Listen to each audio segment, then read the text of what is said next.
So overview of service sector. Share in gross value added. Service sector now accounts for 54% of the economy and almost 4/5 of the total FDI inflows. ठीक है, तो 4/5 कितना हो गया? 80% हो गया ना? या तो देख लो कितना हाई है ये. It is as high as 80% जो FDI इनफ्लोज आता है, मतलब मोस्टली सारा we can say service sector में ही आता है. The next impact owing to COVID-19 on this sector is owing to the contact intensive nature, service sector contracted by nearly 16% during the first half 2021 because COVID-19 mandated lockdown. This decline was led by sharp contraction in all sectors, particularly trade, hospitals, transport, communication services relating to broadcasting, which contracted 31.5% in the financial year. ये Q1 है H1 है? Half yearly लिखा है क्या? First half, okay. First half of financial year 2021. ठीक है. Then, as the first advance estimate, GVA of the service sector is estimated to contract by 8.8% in 2021, whereas it grew 5.5% in 1920. ठीक है.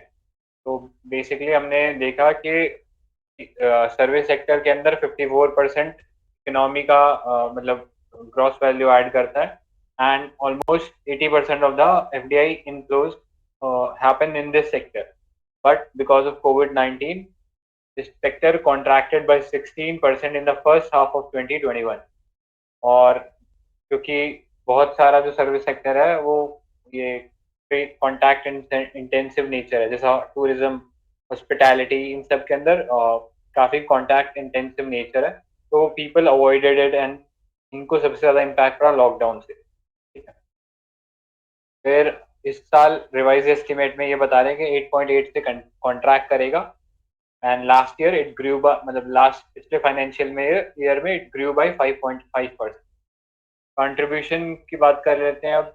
इन gross state value added GSVA sector, service sector accounts for more than 50% of gross state value added in 15 out of 33 states. Almost half of the country के जो states हैं उसके अंदर service sector का जो role है वो 50% से भी ज़्यादा है. Chandigarh and Delhi stand out particularly high share of services GSVA. In GSVA of 85%, while Sikkim remains the lowest at 27.02%. ठीक है. तो ये थोड़ा इम्पोर्टेंट है कि दिल्ली का सबसे हायर शेयर है. अगर इसके अंदर हम बात करें दिल्ली और चंडीगढ़ का, उनका जो सर्विस सेक्टर का कंट्रीब्यूशन है उनके GVA में, that is as high as 85%. और सिक्किम के अंदर सबसे लोएस्ट है. सिक्किम के अंदर इट इज अराउंड 27%. तो ये दो बैंगलोर कॉन्ट्रास्टिंग. नहीं आना चाहिए था. क्या? बैंगलोर क्यों? मतलब नॉर्मली सर्विस सेक्टर का देख रहे हैं ना, तो बैंगलोर में सर्विस में, सॉफ्टवेयर. हाँ करेक्ट. फिर सॉफ्टवेयर नहीं आता ना सर्विस सेक्टर में, हॉस्पिटल, टूरिज्म, वो सब भी आता है, तो एक रीजन ही है. देन FDI इनफ्लोज की बात करें तो gross FDI equity inflows excluding reinvested earnings into the service sector jumped 34% year-on-year basis during the April to September 2020 to reach 23.61 billions, accounting for almost 4/5 of the total gross FDI inflows into India during this period. ठीक है. तो basically जो BPOs भी FDI, service, sorry to cut you, हाँ बोलो बोलो. BPOs भी service sector के अंदर ही आएगा क्या? हाँ करेक्ट, सर्विस सेक्टर में आता है. हाँ, तो उस हिसाब से आई थिंक मतलब Delhi has better BPOs. NCR में है BPO लगता है. चंडीगढ़ का बड़ा सरप्राइजिंग है. चंडीगढ़ दिल्ली लिखा है तो. अरे तो चंडीगढ़ में कोई फैक्ट्री थोड़ी है. चंडीगढ़ में सब मॉल्स खोले हुए हैं या शोरूम खोले हुए हैं, तो वही सब तो बेचने का काम है उनका। ओके। Right. हाँ, तो नेक्स्ट इज मतलब बेसिकली कभी भी कंफ्यूजन हो ना कि ये सर्विस सेक्टर में है कि नहीं है, तो आप बस बेसिकली इतना देखो, प्राइमरी सेक्टर क्या होगा, प्राइमरी सेक्टर इज या एग्रीकल्चर वगैरह जो सेक्टर है, तो वहां पे कुछ ना कुछ रॉ मटेरियल निकाल रहे हैं, ठीक है, मेहनत लग रही है। और फिर आता है आपका मैन्युफैक्चरिंग सेक्टर के, वहां कुछ ना कुछ बना रहे हैं, ठीक है, कोई प्रोडक्ट बना रहे हैं, तो इस टाइप का जो काम है, जो प्राइमरी प्रोडक्ट के ऊपर कोई कुछ काम कर रहा है, तो दैट इज मैन्युफैक्चरिंग प्रोसेस। और इसके अलावा जो बचा, जहाँ पे ट्रेडिंग का काम हो गया कि कोई सामान उसको बेचना है, या कोई और फाइनेंशियल कंसल्टिंग सर्विसेज देनी है, या कोई कोचिंग खोल रखी है किसी ने, तो सब वो सब सर्विस सेक्टर का पार्ट है। Then right. High Then high FDI equity inflow was observed in the subsectors computer, software, retail trading, agriculture services and education. ठीक है, तो फर्दर सर्विस सेक्टर के अंदर बात करें तो कंप्यूटर सॉफ्टवेयर जो था उसके अंदर काफी ज्यादा एफडीआई देखने को मिला। के अलावा retail trading, agriculture services, education के अंदर भी बहुत ज्यादा एफडीआई इनफ्लो हुआ है। ठीक है, तो ये अन अकेडमी, बाईजूस, तो ये सब सर्विस सेक्टर की ही कंपनियां हैं डीलिंग इन एड टेक। तो यहाँ पर बहुत ज़्यादा इनकी वजह से जो एफडीआई है वो इन्फ्लो हुआ है। India improve its position from 12th to 9th in 2019 in the list of world's largest FDI recipient. तो ये रिपोर्ट कौन निकालता है? ये रिपोर्ट है world investment report, and it is by United Nation conference on trade and development, UNCTAD, UNCTAD. तो ये organisation निकालता है और उसने बोला है कि India was the 9th largest recipient of FDI in the year 2019। तो ये भी थोड़ा इंपॉर्टेंट हो जाता है अपने लिए जानना। और सबसे ज्यादा एफडीआई कहाँ से आया था इंडिया में? सिंगापुर, मॉरिशस, फिर और फिर आई थिंक केमन आइलैंड था ना शायद, केमन। हाँ, केमन थे या एम्स्टर्डम था शायद, एक फोर्थ तो था। नेदरलैंड्स था ना। हाँ नेदरलैंड, हाँ करेक्ट। मॉरिशस से आया मतलब राउंड ट्रिपिंग हुआ है क्या? मतलब कैन वी से दैट? मतलब इतना ब्लेटेंटली नहीं कहना चाहिए कि वो सारा का सारा राउंड ट्रिपिंग है, बट यस काफी कुछ उसमें राउंड ट्रिपिंग होता है। बट उसको टैकल करने के लिए बहुत सारे स्टेप्स लिए गए, जैसे बीईपीएस था, बेस इरोजन प्रॉफिट शिफ्टिंग। तो ओईसीडी ने कंट्री बाय कंट्री रिपोर्ट का एक आइडिया निकाला कि ये चीज हम लोग चेक करेंगे कि जहाँ पे सब्सटैंशियल जो पैसा है, जहाँ से आ रहा है या जहाँ से निकल रहा है, वहीं पे वो लोग टैक्स भरे। तो Right. उस चीज का ध्यान रख रहे हैं। और फिर अभी रिसेंटली जो आई थिंक G7 का मीट हुआ था, उसमें they have come to a consensus that they will ensure कि ग्लोबल मिनिमम कॉर्पोरेट टैक्स हो। तो these company would be disincentivized to go to these small tax saving। Correct. तो Right. ये idea. And trade and services export. India remained among the top 10 trading countries in commercial services in 2019, accounting for 3.5% of world services export. ठीक है, तो ये भी important expect है, India यहाँ पे भी टॉप 10 में आ गया है।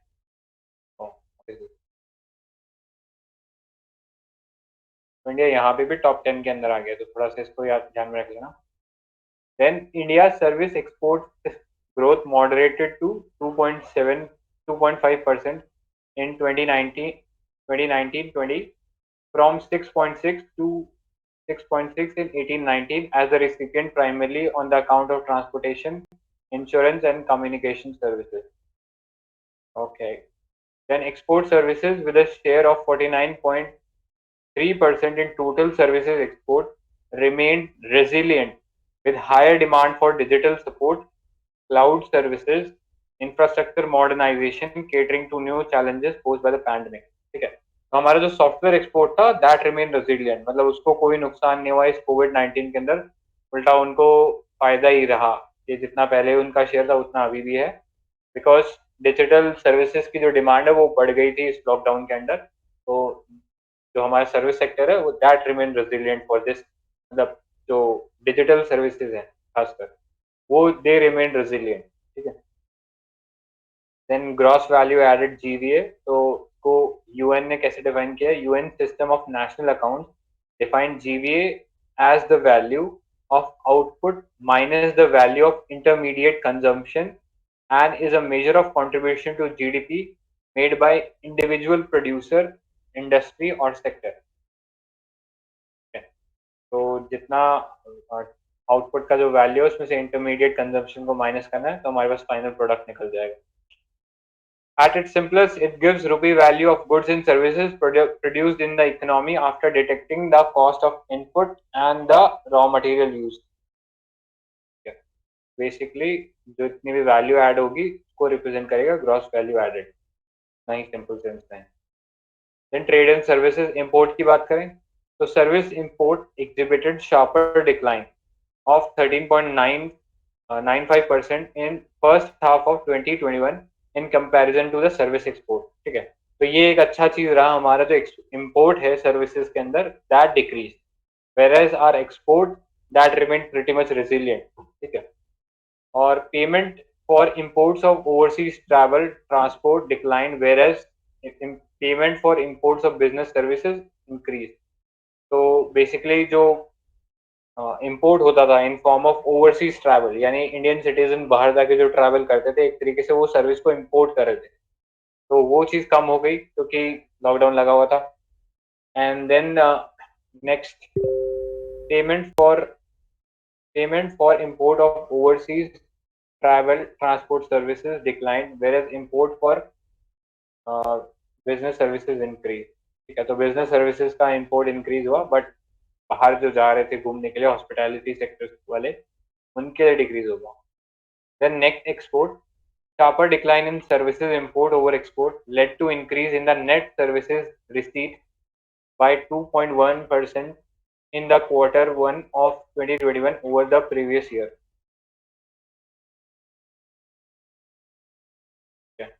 बेसिकली सिंस हमने देखा कि हमारा एक्सपोर्ट तो रेजिलिएंट रहा बट हमारा जो इंपोर्ट है सर्विस का वो फॉल डाउन कर गया, तो ओवरऑल जो नेट रिसीट्स आता था सर्विस सेक्टर से that increase by 2.1%. Then sharp contraction in merchandise trade deficit and a stable net services receipt led to a current account surplus. ठीक है, तो हमने ये डिस्कस किया था पहले भी कि इंडिया का करंट अकाउंट सरप्लस आया पहली बार. तो क्या ये स्टेटमेंट सही है? Not the first 2004 time. वगैरह में भी है. हाँ. हाँ 3 साल के लिए था. करेक्ट 2003-4 के अंदर भी हो रखा है हमारा करंट अकाउंट सरप्लस. ठीक है, तो अभी भी हो गया वापस. नेक्स्ट सब sector wise performance and recent policies. In the wake of COVID-19 pandemic, most of the subsector of the service sector witnessed a contraction in the growth during 2021. Pretty generic statement. Contraction हुआ है. Then tourism sector की बात कर लेते हैं. कोई और पढ़ेगा क्या? कितनी आप पढ़ोगे? Tourism sector decline in foreign exchange earning. Foreign exchange earning from tourism declined to $6.16 billion during the first 6 months of 2020 as compared to $14.19 billion during the corresponding period last year. Okay, India's share in international tourist arrivals. So foreign tourist arrivals in 2019 stood at 10.93 million compared to 10.56 million in 2018. India ranked 23rd in the world in terms of international tourist arrivals 2019, falling slightly from the 22nd position in 2018. ठीक है, तो foreign tourist arrivals में 10.93 था 2019 में as compare to 10.56 in 2018. Okay, तो बड़ा है. तो इंडिया का रैंक है 23rd in terms of international tourist arrivals. तो मेनली जो यहाँ से जाते हैं वही होंगे. वर्ल्ड टूरिज्म रिपोर्ट कौन निकालता है?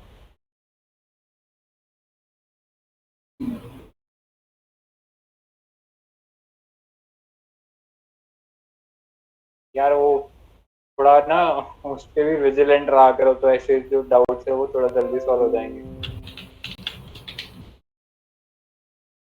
वर्ल्ड टूरिज्म रिपोर्ट WTO निकालते हैं. World tourism organisation. World tourism organisation है. इंडिया का रैंक कितना था? 20 तक बोला ना? 23rd बट ये कोई रिपोर्ट का मेंशन नहीं कर रखा है, तो पता नहीं कौन सा रिपोर्ट है। तो एक बार वो रिपोर्ट में एक बार तू चेक कर सकता है तो बता दे।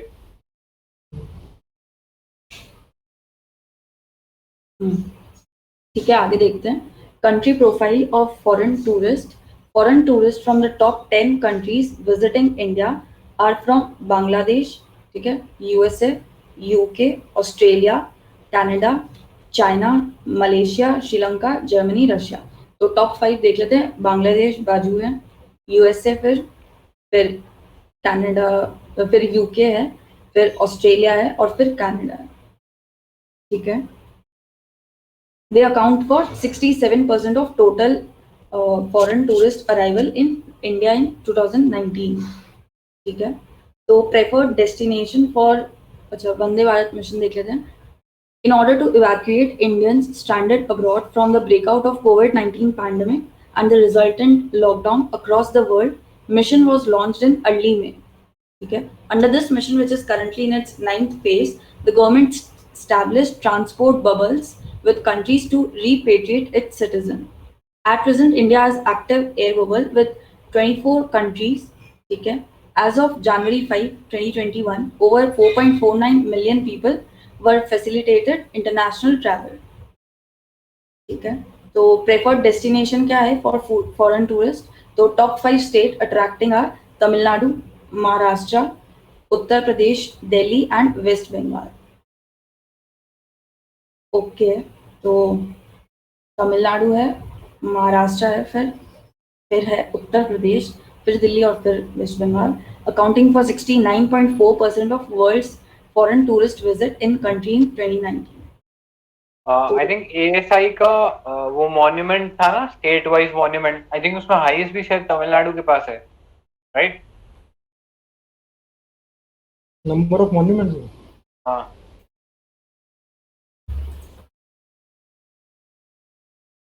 क्योंकि मतलब ये चीज रिफ्लेक्ट करेगा ना, मॉन्यूमेंट ज्यादा है तो वो जो फॉरेनर्स हैं वहीं जा रहे हैं ज्यादा है सब।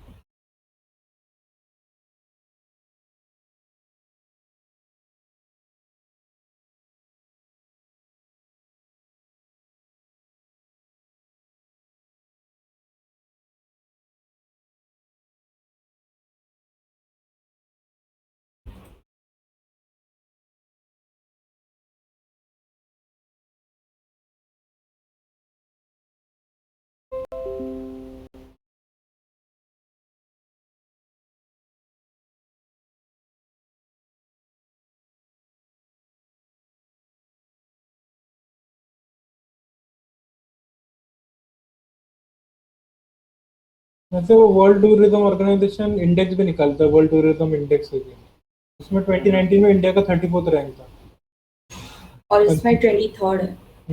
कंफ्यूजन देखना पड़ेगा। तो वो भी वही निकालते हैं, जो भी था जो दिया है इंफॉर्मेशन 23rd, वो भी वही निकालते हैं। यूपी का हाईएस्ट है। यूपी का हाईएस्ट है। हाँ, And फिर then followed आएगा by? And then Tamil Nadu. Okay, तो यूपी इधर तो 3rd है और फर्स्ट तमिलनाडु है, फिर यूपी महाराष्ट्र का हम्म, सॉरी, हाँ, यूपी का 745 है, कर्नाटका का 506 एंड तमिलनाडु का 413। एक बार वापस रिपीट करना, यूपी का 745। मैं ये आर्टिकल भी शेयर कर दूंगी। कर्नाटका 506 एंड तमिलनाडु 415। और फिर लास्ट में यूपी है ना, सॉरी लास्ट में तमिलनाडु है। हाँ, तमिलनाडु 413। आई थिंक बस ये सीक्वेंस भी याद रख लोगे तो काफी हो जाएगा, इतना सारा याद रखेंगे। UP, Karnataka and Tamil Nadu. ठीक है। फिर ये एवोल्यूशन देख लेते हैं, बिजनेस मॉडल फॉर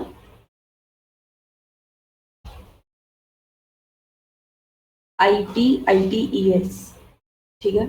तो डायमेंशन है service delivery, technology, pricing, deal structure, resources और एवोल्यूशन ओवर द ईयर्स देखते हैं। तो पहले वन क्लाइंट वन सोल्यूशन था, फिर एंटरप्राइजेस सर्विसेज आई, फिर एंटरप्राइज सोल्यूशंस आए, फिर digital enterprise products and solution. Okay, पहले वन क्लाइंट का वन सोल्यूशन टाइप था, फिर मॉडल बढ़ गया, इंटरप्राइज टाइप में आ गया, और अब डिजिटली भी प्रोडक्ट्स और सोल्यूशन देने लग गए।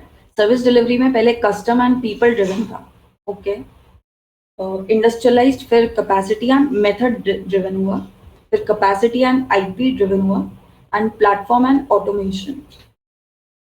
ओके, ये भी सही है। आई थिंक सर्विस डिलीवरी में प्लेटफॉर्म जैसे अमेजोन वगैरह है, और कैसे हमें बस सिर्फ एड्रेस डालना पड़ता है, तो सब ऑटोमेटेड हो गया है।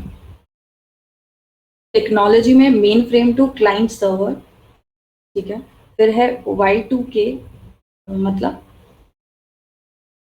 .com enablement. Y2K क्या होता है? ईयर 2K ना 2000। 2000, हाँ, बट आई थिंक वाईटी के बग भी था like,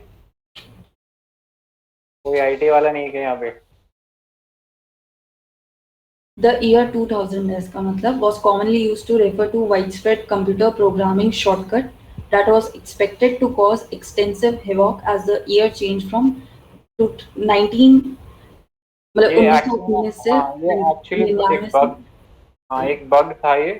तो इसका एक पता नहीं बहुत ज़्यादा कुछ प्रॉब्लम हो गया था कि जब ये स्विच कर रहे थे ना 1900 से 2000 की तरफ, तब इसका पता नहीं शायद कुछ बहुत ज़्यादा वो प्रॉब्लम हो गया था। एग्जैक्टली मेरे को इशू पता नहीं, बट एक कोई कंप्यूटर फ्लॉ था आई थिंक, जिसको वो बोलते हैं ना 0 day वल्नरेबिलिटी, राइट, के बनाने वाले को भी नहीं पता होता कि उसमें ये दिक्कत है। तो आपने सुना होगा कि बाउंटी चैलेंजेस होते हैं कि रैंडम पीपल या एथिकल हैकर्स होते हैं, वो साइट को हैक करते हैं, एंड अगर उनको कोई ऐसी दिक्कत मिल जाती है कि हाँ इसमें ये प्रॉब्लम थी, then they report that to the website. जैसे माइक्रोसॉफ्ट को कि अगर आप बताओगे ना कि आपने ये उनके वेबसाइट में ये बग ढूंढा है, तो दे वुड पे यू फॉर दैट। अभी एक मतलब रिसेंटली, अच्छा ये वो वाला है। मतलब ये क्या प्रॉब्लम हुई थी कि जब ईयर का चेंज हो गया था सेंचुरी में, तो वो 0304 2004 में भी हो रहा था, 94 में भी हो रहा था। तो 1900 और 2000 में डिफरेंशिएट करना बहुत नाटक हो रहा था। और हमारे पास सारे जो इंजीनियर्स थे, हमारे पास कैपेसिटी ज़्यादा थी ना, तो सबसे ज़्यादा हमारे इसमें लोगों को एम्प्लॉय किया गया था ये ट्रांजेक्शन करने के लिए। जो भी डेटा हमने जो ये किया उसको वापस 2000 में करने के लिए, ऐसा कुछ था। करेक्ट। तो मतलब वही सेंचुरी जब वो चेंज हो गई थी ना, तो उन्होंने ये सोचा नहीं था कि इतना लॉन्ग टर्म में नहीं सोचा था, तो उस चक्कर में ये प्रॉब्लम हो रहा था, और सर्वर में वो डेट टाइम का लफड़ा हो जाता तो फिर प्रॉब्लम हो जाती, तो वो एक बग था। तो वही 0 day वल्नरेबिलिटी का आइडिया। नेक्स्ट, ठीक है, नेक्स्ट है .com एनेबलमेंट। ये www.com उसके बारे में बात कर रहे हैं। ठीक है, तो क्लाउड, फिर वर्चुअलाइजेशन, मोबाइल कंप्यूटिंग आ गया, और अब तो डिजिटल टेक जैसे AI है, ML है, NLP, IoT and blockchain type आ चुका है। ठीक है, प्राइसिंग में है input based fix cost. Okay, next आया आउटपुट बेस्ड फिक्स्ड कॉस्ट और गेन शेयर। ठीक है, नेक्स्ट है pay per use. Okay, pay and use, and फिर आया आउटकम बेस्ड। ठीक है, फिर है डील स्ट्रक्चर, तो डील्स रिलेटिंग टू कैड या एम एंड मेंटेनेंस। ठीक है, CAD क्या होता है? इंटीरियर डिजाइनर वाला है क्या ये? कैड तो हाँ, computer aided design, but I think वो तो यहाँ लगना तो नहीं चाहिए, वह देख लेते हैं।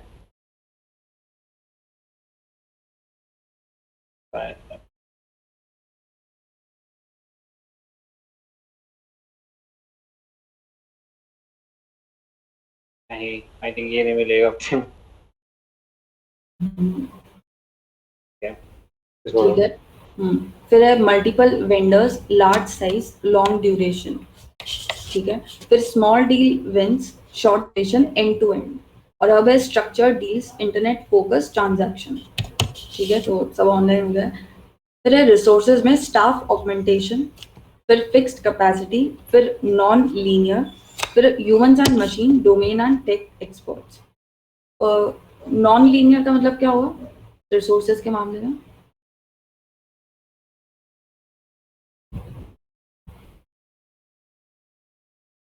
मे बी आई थिंक वो नीड बेस्ड जो रहेगा, वो कोई ट्रेंड के ऊपर नहीं है, नीड के ऊपर है।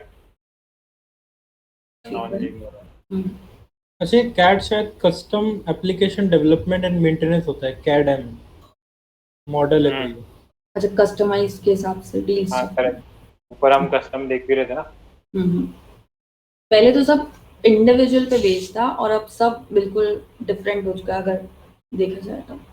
Correct. Time to deploy years, फिर मंथ्स, वीक्स और डेज और कंटिन्यू रिलीजेस। तो अमेजोन का प्राइम लोगे तो एक दिन में आ जाएगा। मतलब एक ब्रॉडली जैसे मैं बताऊँ ना, तो जैसे टीसीएस था, तो शुरू टीसीएस जब हुआ तो बहुत गिनती के कस्टमर्स थे, बहुत लिमिटेड उनके कस्टमर्स थे, तो they used to deliver products as per the need of the customer. कि अगर कोई बोलता था मेरे को ऐसा सिस्टम बना के दो जिसके अंदर मैं अपनी एम्प्लॉयज की अटेंडेंस मार्क कर दूं, तो वो उस कंपनी के हिसाब से वो चीज़ सॉफ्टवेयर बना के उनको देते थे। तो ये कस्टम ड्रिवन था।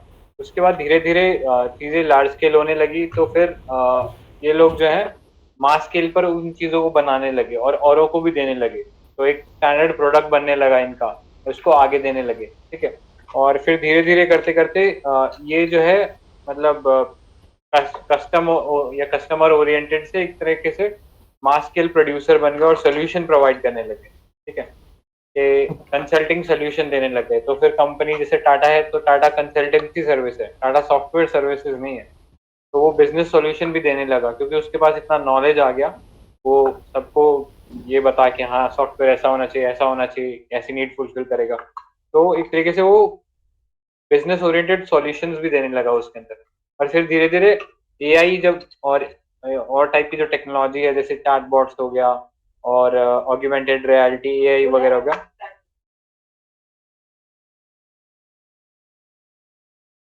फिर उसके बाद एआई वगैरह आया, तो उससे जो एंटरप्राइजेज हैं वो एक तरीके से डिजिटल प्रोडक्ट्स देने लग गई, कस्टम बिल्ड प्रोडक्ट्स, जो कि कोई भी स्टैंडर्ड एक प्रोडक्ट बना दिया उसको कोई भी यूज कर सकता है अपनी नीड के हिसाब से। ठीक है, तो ये आइडिया था और अब कंटिन्यूस रिलीज होता है। पहले क्या होता था, एक प्रोडक्ट बना दिया उसको छोड़ दिया मार्केट में, ठीक है, उसके ऊपर कोई अपडेट नहीं आता था। बट अब क्या होता है, आपके पास फोन है तो कॉन्टिन्यूसली अपडेट आते रहते हैं, तो आपका एग्जिस्टिंग सिस्टम चलता रहेगा, उस पर कॉन्टिन्यूसली अपडेट आते रहेंगे। तो अब जो करंट मॉडल है वो ऐसा चल रहा है। बाकी तो वैसे इतना डिटेल में काम का है नहीं है। नेक्स्ट पे चलते हैं। ठीक है, नेक्स्ट है e visa scheme for foreign tourist. तो government further liberalise the visa regime in 2016, renaming it to e-visa scheme with 5 subcategories, that is e-tourist visa, e-business visa, e-medical visa, e-conference visa, e-medical attendant visa. So the e-visa scheme is now available for 169 countries with valid entry through 28 designated airports and 5 designated seaports. With this, foreign tourist arrival to India on e-visas have increased from 4.45 lakh in 15 to 29.28 lakh in 19 and stood at 8.37 lakh in January-March 2020. ठीक है, एक second, ऊपर क्या क्या heads पड़े हैं अभी तक अपन ने? वीजा के बारे में पढ़ा है, मतलब international tourist arrival tourism sector में, ठीक है, और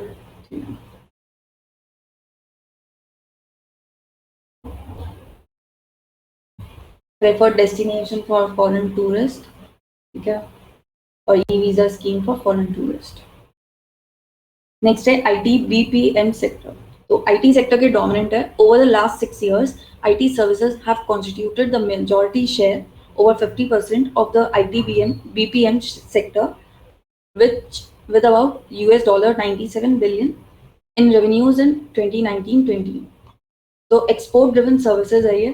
तो उसमें a significant part, about 84% of IT BPM sector, excluding hardware and e-commerce, continues to be export driven, with export revenues in excess of $146 billion in 1920. एक सेकेंड, मुझे BPM का full form क्या है? Business process management. Business process management. ठीक है। जैसे वो बताया ना कि कंपनी इनके पास आती है, वो बोलते हैं कि हमको ऐसा सिस्टम बना के दो कि हम हमारे जो एम्प्लॉयज है उसका पेमेंट जो है वो ऑटोमेट कर सकें, या पेमेंट सिस्टम रेगुलेट कर सकें, या कोई वर्क फ्लो बना सकें। तो उस प्रोसेस, मतलब उस तरीके से ये बिजनेस प्रोसेस मैनेजमेंट सर्विसेज बनाती है। एक ऐसा पेटीएम में भी है ना कि हर महीने के एंड में बिल आती है तो अपने आप ऑटोमेटेड कट हो जाएगा मनी। मतलब भारत बिल पे वाला भी। हाँ मतलब वो ब्रॉड रेंज में अगर बोले तो वैसे ही एक सिस्टम रहेगा। जैसे आप मतलब वो नहीं बनाते कि ये बनाए, जैसे टीसीएस ने पासपोर्ट सेवा केंद्र बनाए हैं, तो आप क्या करना है, आपको वहाँ पे जाना है, पूरा प्रोसीजर आपके सामने वेबसाइट पे रहेगा कि आपको पता रहेगा आपका इंटरव्यू किस, मतलब आपका वो जो फेस टू फेस असेसमेंट है वो कौन करेगा, कौन आपका घर पे आएगा वो चेक करने। तो सारा का सारा सिस्टम एक तरीके से ऑटोमेट है और सब आप देख सकते हो उसके अंदर। तो इस टाइप के सोल्यूशंस बनाते हैं, business oriented solution. Not just salaries, मतलब वर्किंग आवर्स हो, शिफ्ट्स हो, सब तब भी देखते हैं ना। करेक्ट, मतलब जो भी डिमांड होती है, क्योंकि अल्टीमेटली आपको कस्टम बिल्ड सोल्यूशन बनाने होता है सबको। तो Right. एक बार आपने बना लिया, then you can roll out those product for multiple organisation. तो ये आइडिया है। तो बीपीओ और बीपीएम में फर्क इतना है कि वो लोग एक्टिविटीज भी दूसरे को एक्सपोर्ट कर देते हैं या आउटसोर्स के लिए दे देते हैं। बीपीएम में लेकिन काम हमको ही करना पड़ता है, बस प्रोसेस की गाइडलाइंस वो पूरा ये करते हैं, मैनेज करते हैं, ऐसा। हाँ मतलब बीपीओ में क्या होता है कि काम भी दे देते हैं। जैसे उसने बोला कि कोई भी आईटी रिलेटेड कोई भी प्रॉब्लम होता है तो आपके पास आ जाएगा। जैसे टीसीएस क्या करता है, बीपीओ का भी काम करता है कि सपोज जनरल इलेक्ट्रिक का उसने जैसे प्रोजेक्ट ले रखा है, तो वो जनरल इलेक्ट्रिक के वेबसाइट में कोई प्रॉब्लम आई कि भैया मेरा ये ऐसे से एंट्री नहीं हो रही इसके अंदर, तो उधर से रिक्वेस्ट जनरेट कर देगा, वो टीसीएस के पास आएगा और टीसीएस ने अपना एक बीपीओ बना रखा होगा वहाँ पे अपने कैंपस के अंदर, और वहीं से उस चीज को रिजॉल्व करके आगे भेज देगा। तो ये तो हो गया बीपीओ। बीपीएम क्या होगा, वो एक बार कोई ऐसा सोल्यूशन बना के दे दिया कि सपोज उसने बोला कि मेरे को सैलरी मैनेजमेंट एप्लीकेशन या सॉफ्टवेयर चाहिए, तो वो बना के उसको ट्रांसफर कर दिया। तो उसको ऑपरेट करने का काम जो है वो उस बिजनेस का ही है, ठीक है। और जब वो बिजनेस को पार्शियली ऑपरेट करने का काम टीसीएस को दे देगा, तब उसको हम बोलेंगे बीपीओ, ठीक है। ये चीज है डिस्टिंक्शन। ठीक है, तो नेक्स्ट है IT service dominant export service driven service. देखिए अब increased revenue growth during 1920, the revenue growth for the IT BPM sector excluding hardware and e-commerce made a recovery to reach 7.9% from 6.8 in 2018-19. This was driven primarily by a significant boost in domestic revenue growth. Eco हो रहा है क्या? ठीक है। IT BPM export composition. USA remained the biggest recipient of exports, amounting to $91 billion, ठीक है, accounting for 62% of total IT BPM export, excluding hardware in 19 and 20. This is followed by UK being the second largest export market for these services, amounting 24.7 billion, but with a much smaller share of around 17%. तो biggest recipient है हमारा USA, उसके बाद UK, और next है Europe and Asia Pacific, जो 11 और 7% of export earning of India respectively. ठीक है, तो USA, UK and Europe and Asia Pacific. ठीक है, फिर है policy initiative of government. In 2021, a number of significant structural reforms have been undertaken to drive innovation, technology adoption, and efficiency in the IT BPM sector, including relaxation of OSP terms and conditions and consumer protection e-commerce rules 2020. So, progress in Indian startup ecosystem faced with myriad of challenges at the onset of pandemic. The ecosystem defied the odds and had a record number of 12 startups that reached unicorn status. Okay, unicorn होता है 1 million ना? 1 billion. Billion, okay. India is home to 38 unicorn at present, as per the NASSCOM Tech Startup Report 2021. The US and China have 243 and 227 unicorns respectively. ठीक है, तो Unacademy भी एक unicorn company है. Major policy initiative and reforms in IT BPM sector. So relaxation of OSP terms and conditions. So with an aim to improve the ease of doing business of IT industry, particularly business process outsourcing and IT enabled services, the government in November 2020 simplified the other service provider guidelines of the Department of Telecom. ठीक है, तो new guidelines reduce the compliance burden of BPO industry and enable the work from home. ये work from home का काफी पहले चल रहा था ना, अब एनेबल कर दिया था इसको, अमेंडमेंट या कुछ लेके आए थे। नेक्स्ट है consumer protection act 2019। The act came in force in July 2020, empowering consumers and to protect their rights through its various notified rules and provisions such as Consumer Protection Council, Consumer Dispute Redressal Commission, mediation, product liability, and punishment for manufacture or sale of products containing adulterant or spurious goods. ठीक है, next है act includes establishment of Central Consumer Protection Authority to promote, protect, enforce the rights of consumer. Moreover, every e-commerce entity is required to provide information relating to return, refund, exchange, warranty, guarantee, delivery, mode of payment, grievance redressal, payment, chargeback option, etc., including country of origin.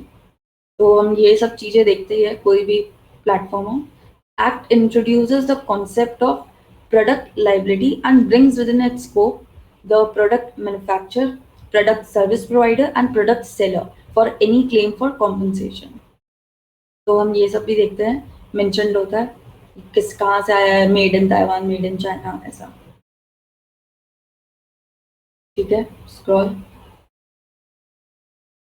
फिर है port and shipping services.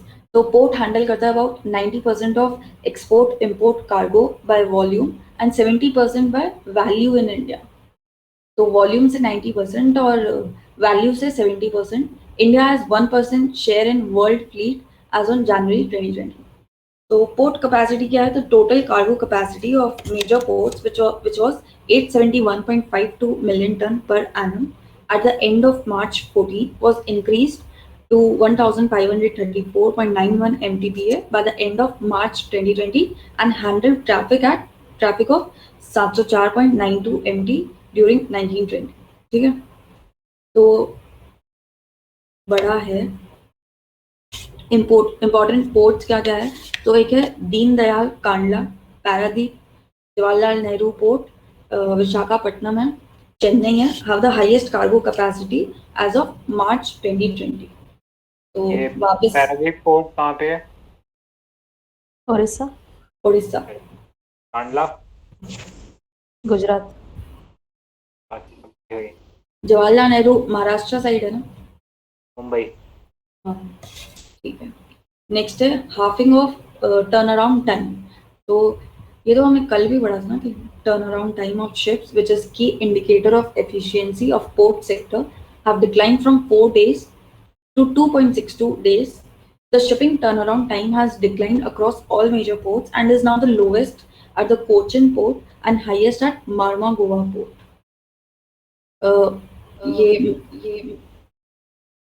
As per the latest UNCTAD data, the median ship turnaround time globally is 0.97 days. ठीक है, फिर है space sector. तो यहाँ diversified services है, expanding from single mapping services in 1960 to many diversified uses including design and development of series of launch vehicles, related technology, satellites and related technologies for earth observation, telecommunication, broadband, navigation, meteorology, space science, R&D in space science and mostly planetary exploration। ठीक है,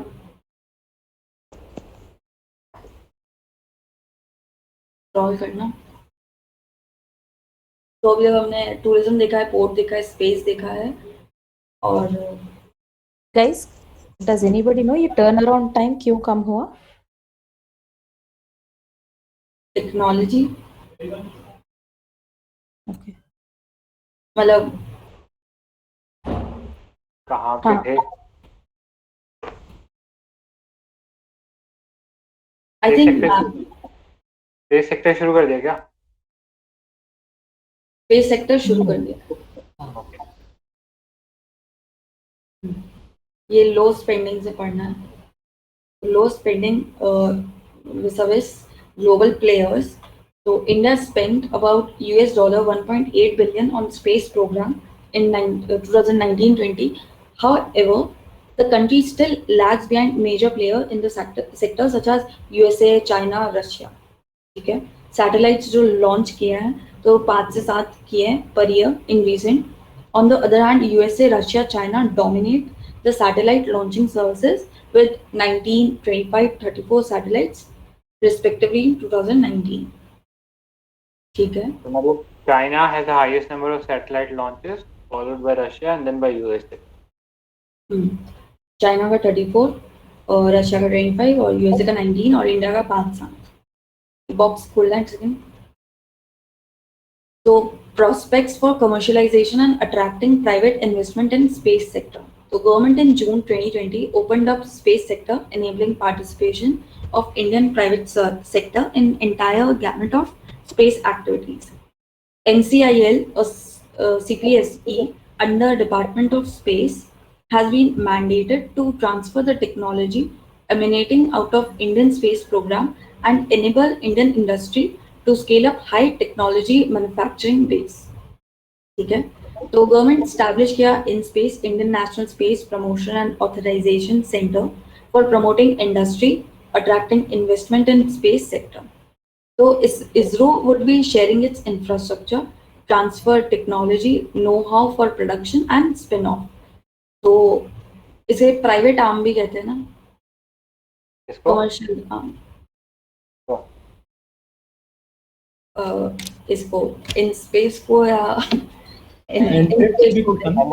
NSIL जो है वो एक private arm है. In space जो basically regulatory body है.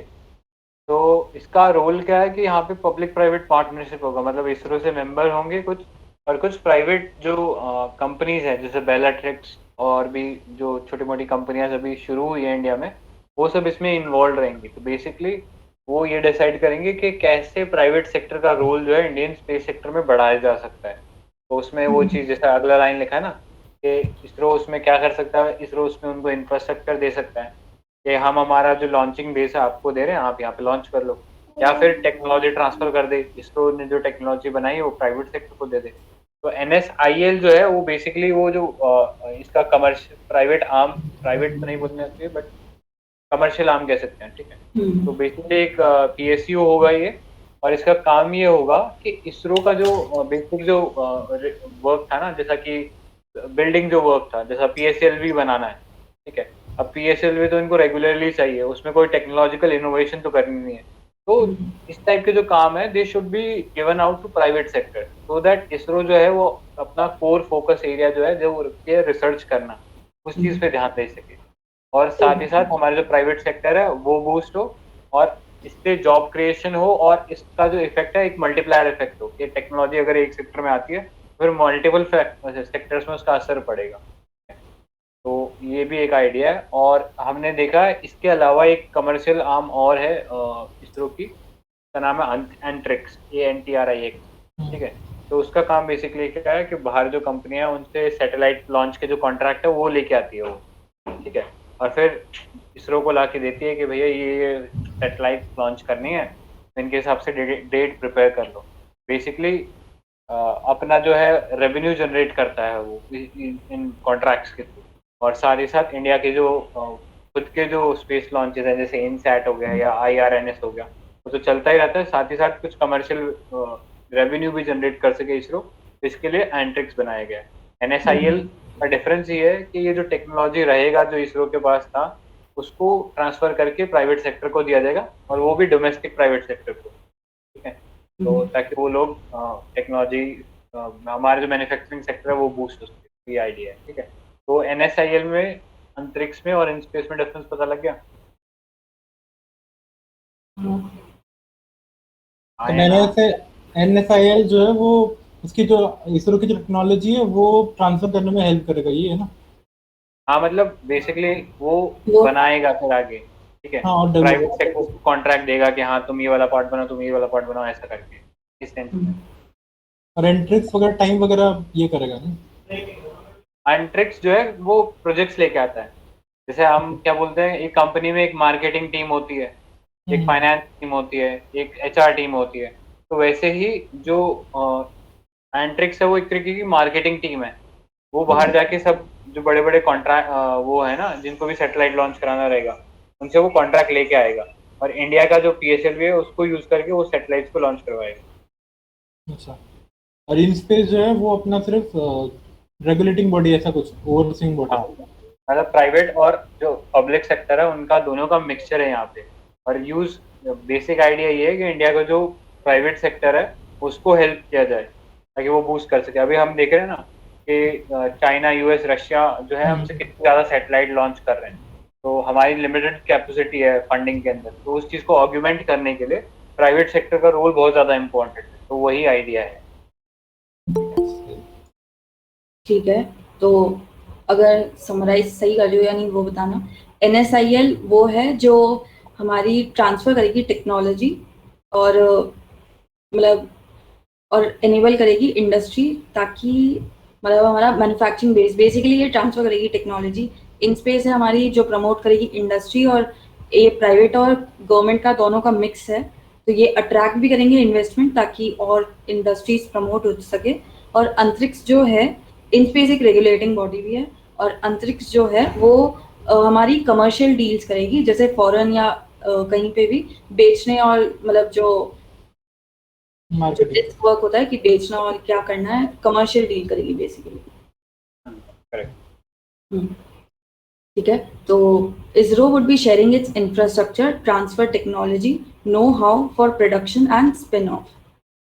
ठीक है, तो as per industry estimate, there are more than 40 startups working in India with funding, team and structure on space and satellite project, complementing the efforts of government. ठीक है, as per Satellite Industry Association report 2020, the global space economy in 2019 was pegged at $366 billion. तो अभी तक हमने कितनी सारी पढ़ चुके हैं रिपोर्ट्स। तो UNCTAD की हमने क्या देखी थी, वर्ल्ड इन्वेस्टमेंट रिपोर्ट। फिर हमने एक world trade tourism tourism organisation की देखी थी, 23rd रैंक थी उसमें। टूरिस्ट अराइवल्स, ओके, और इंडेक्स था हमारा 34। इंडेक्स में 32 था, बट 34 था। और 23rd रैंक इसमें थी ना, टूरिज्म, ये वाली टूरिज्म अराइवल्स, टूरिस्ट अराइवल, हाँ टूरिस्ट अराइवल, राइट। ठीक है, और ये तीसरी report satellite industry association report 2020, the global space economy. ठीक है, फिर है PwC estimate that Indian space economy is valued at $7 billion, which is around 2% of global space economy. ठीक है, the commercial satellite industry is accounting for nearly 75% of global space business. ठीक है, एक बार first page खोलना ना, satellite देखा अभी तक हमने, फिर ITBPM सेक्टर देखा, फिर टूरिज्म इंडस्ट्री देखी, टूरिज्म सेक्टर, फिर FDI सेक्टर्स।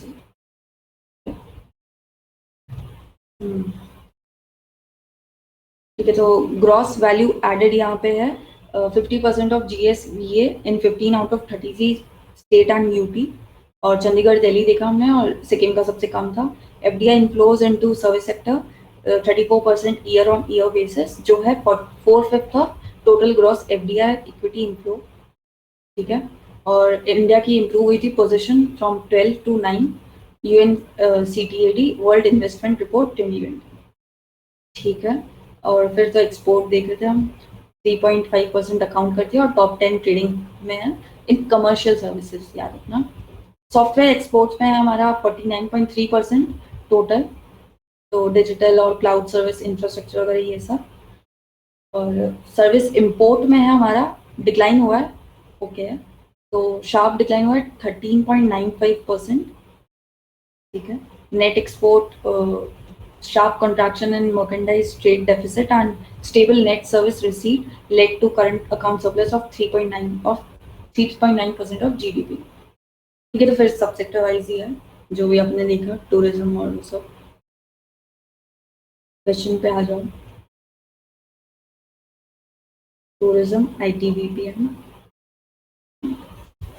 ठीक है, तो सर्विस सेक्टर के regarding it accounts for a majority share in Indian economy. बताओ। करेक्ट। करेक्ट है। It accounts for majority share in GSVA of all the states in India. 13 out of 33 था ना? 15 out of 33। 15 out of 33। तो majority नहीं है ना? हाँ, majority. It accounts for majority share in FDI inflows in India. Yes. ये सही है। ठीक है, तो 1 and 3. Next है with reference to India's export and service sector. Consider India accounts for more than 10% in world export services. 3.4% कितना? Among all service. बोलो बोलो। 2.5 कह रहा था। Among all service export, software export account for majority share. हाँ correct. Correct. ठीक है, तो recently Central Consumer Protection Act 2019 came into force. तो इस context में it provides for establishment of Central Consumer Protection Authority. हाँ, एक मुझे मेरा क्वेश्चन है कि एक स्टेट कंज्यूमर प्रोटेक्शन अथॉरिटी भी होती है? हाँ शायद होती, पता नहीं, होनी तो चाहिए। या आपकी आवाज बहुत धीरे आ रही है अभिलाष। मतलब होनी चाहिए बोल रहा था मैं, पता नहीं है। अच्छा, मैंने शायद कहीं पढ़ा था, तो स्टेट कंज्यूमर प्रोटेक्शन अथॉरिटी होती है और इन दोनों का कोई रिलेशन नहीं है, मतलब अगर स्टेट से सेंटर में नहीं जाएगा केस, ऐसा कुछ सीन था। ठीक है, देख लेंगे। वैसे फर्स्ट तो करेक्ट है। सेकेंड है under the act all e commerce entities are required to provide information relating to country of origin of the product. तो ये भी सही है, अपने बाकी सब भी चीजें देखी थी। सही है। तो it introduced the concept of product liability, which holds even the seller accountable for product quality.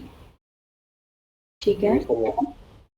हम्म एक बार आंसर देख लेते हैं इसका, और थर्ड वाला था ना, तो 8 का थर्ड का सी is the answer. 2 2 and and 3. 2 and 3। ये वाला नहीं है। Central consumer protection authority. ये आई लेकिन थिंक पहले वाले एक्ट में है ना। देखेंगे एक बार। इसमें भी तो दिया हुआ है ना, ऊपर ये आई करो। थिंक बॉडी शायद पहले से एस्टैब्लिश हो रखी है। कमीशन था इस एक्ट में शायद। सेंट्रल। वही बॉक्स एक बार फिर से पढ़ लेते हैं। हाँ वही। एक बार ये पुराना एक्ट है शायद, वो उसको देख लेते हैं।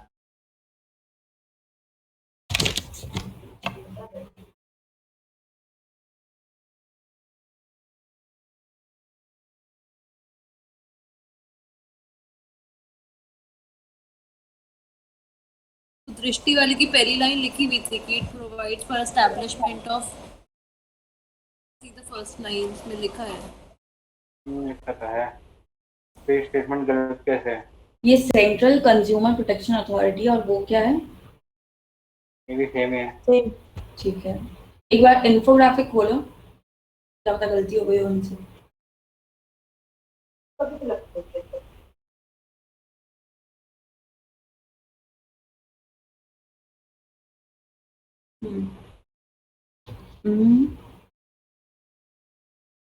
Act includes establishment of Central Consumer Protection Authority to promote, protect and enforce the right of consumer. ले, खुद की बात खुद ही लगा रहे हैं। अच्छा, एक बार गूगल ही खोलो, यहाँ पे गलत हो सकता है या वहाँ पे गलत हो सकता है, दो सोर्सेस से चेक करते हैं।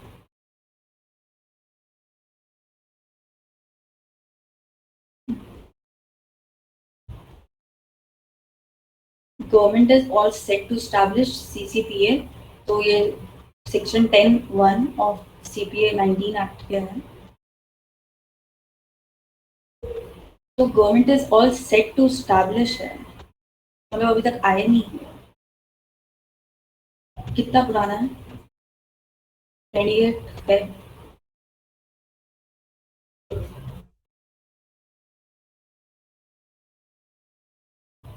लेकिन ऑप्शंस में दिया it's मतलब हाँ प्रोवाइड्स फॉर द एस्टेब्लिशमेंट तो सही होना चाहिए ना उस हिसाब से।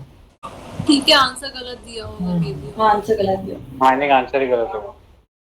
वैसे एक कंज्यूमर प्रोटेक्शन एक्ट पहले नहीं आया था क्या अपना ऐसा? फोरम था ना कंज्यूमर प्रोटेक्शन फोरम करके। हाँ। जो अपन बोल रहे हैं ना कंज्यूमर कोर्ट होता है, तो वो कौन सा एक्ट के अंदर आता है? कंज्यूमर कोर्ट तो पहले भी था ना। आईटी नहीं, पहले भी कोई कंज्यूमर प्रोटेक्शन एक्ट होगा, मतलब चेक करना पड़ेगा। ठीक।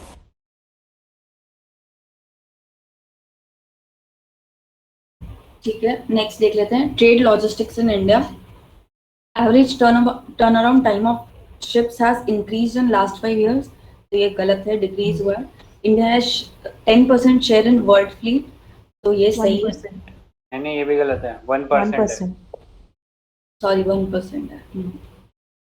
ठीक है। Indian port handle around 90% of export import cargo by volume और सही है। by 70% value. 70% वैल्यू। ठीक है। Railway accounts for largest share of export import cargo by value. वैसे पोर्ट्स है ना। ओके है।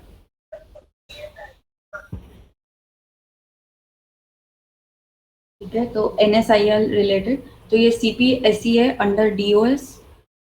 It is mandated to enable Indian industry to scale up high technology manufacturing base। सही है ना? दोनों। सही है ना। Yes, सही लग रहा है। तो देख लो इसका 9 का फर्स्ट सी है। अपन ने पहले 8 चैप्टर का देखा था, थर्ड 8 9th का, थर्ड का D है ना। 9 का थर्ड का डी है, सॉरी। ठीक है, तो तीनों सही थे, अपना सही था। जब मैंने चेक किया, ये कंज्यूमर प्रोटेक्शन एक्ट 1986 था पहले, और उसको रिपील कर दिया नए एक्ट में। एक्ट का नाम क्या था, वापस रिपीट करना एक बार? कंज्यूमर प्रोटेक्शन एक्ट 1986, सेम ही नाम है, बट वो हटा के अब बिल्कुल नया लॉ लाया। अच्छा। हाँ सही दिया पूरा। ठीक है। नेक्स्ट चैप्टर, लास्ट चैप्टर, वो है सोशल। लॉजिस्टिक इंडेक्स कितना अपना 44 ना। 44। ठीक है। और इनोवेशन 48. 48। ठीक है। Social infrastructure, employment and human development. तो Covid has brought into focus the vulnerabilities of society, state and countries in facing a pandemic. Though the lockdown helped in arresting the number of fatalities due to COVID, it had an inevitable impact on vulnerable and informal sector, education system and on the economy as a whole। ठीक है। Government ने announce किया है प्रधानमंत्री गरीब कल्याण योजना, आत्मनिर्भर Bharat welfare scheme have enabled India to endure the impact of COVID pandemic and led to V-shaped economic recovery, जो गलत है सरासर। नेक्स्ट है trends in social sector expenditure. Expenditure on social services like education, health, other social sector by center and states combined as a proportion of GDP increased from 6.2 to 8.8% during the period 2014-15 to 2021। Does anybody know what is K-shaped economy? मतलब कुछ sector take off कर, मतलब वापस अपने इसमें जा रहे हैं और कुछ सेक्टर वापस नीचे जा रहे हैं। तो डिफरेंशियल सेक्टर का ग्रोथ रहेगा। हाँ, मतलब इसमें जो रिच है या जो वेल ऑफ है, they have the resources to recover, but जो पुअर जो थे, they would be pushed into marginalisation, या जो पुअर थे, जो अबव पॉवर्टी लाइन थे, वो बिलो पॉवर्टी लाइन चले जाएंगे। तो उनके पास कोई एसेट नहीं होंगे, तो उनकी हालत खराब होती जाएगी। लेकिन जो बिग कॉर्पोरेट हैं या जो बिग रिच इंडिविजुअल हैं, उनके पास इतनी कैपेसिटी है कि वो इजीली इसको वो कर लेंगे, मतलब उनको इजीली रेजिस्ट कर लेंगे और फिर बेटर रिकवरी दिखाएंगे। बट जो पुअर हैं वो नहीं कर पाएंगे, तो that is K shape to recovery. तो कुछ सेक्टर, जैसा पलाश ने बोला, कि कुछ sector would perform good and कुछ sector would perform very bad. तो ये हाँ, और उसमें ये है कि इनइक्वालिटी और इंक्रीज हो गई। ठीक है, अच्छा, कोई हमारे क्वेश्चन? केस में मतलब सर्विस सॉफ्टवेयर जो है वो टेक ऑफ ही ले रहा है, लेकिन प्यूरिस और वो सब है, वो सब नाटक कर रहे हैं। कंटिन्यू।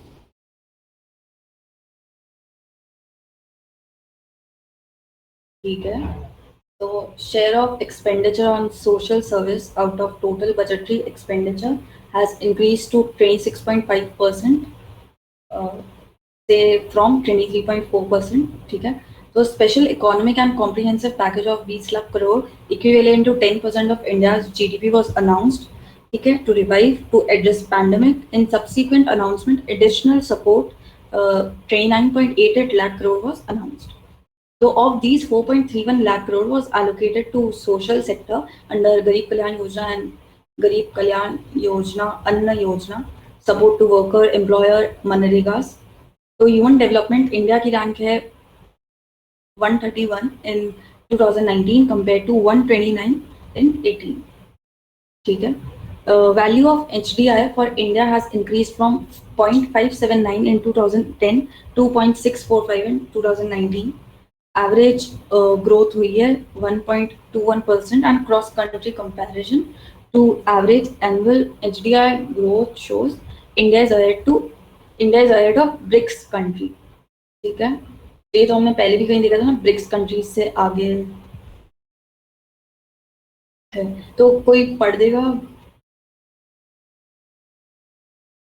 I'll read. हाँ, so quality education for all, ये ऊपर वाला हो गया है ना? हाँ हो गया। Quality education for all.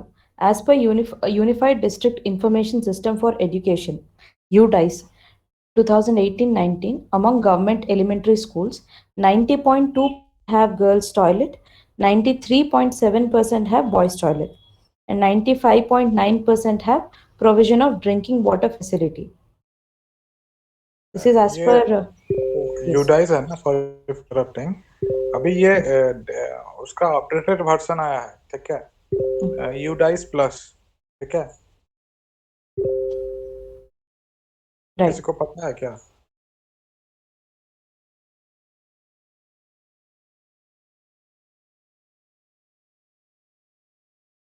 UDISE plus बता रहे क्या? यूडाइस प्लस आया था ना, एक हफ्ते पहले ही एक आर्टिकल आया था, मैं पोस्ट कर लूंगा, ठीक है। तो यूडाइस प्लस आया था, अभी चल रहा है, वो देख लेते हैं। देख लो।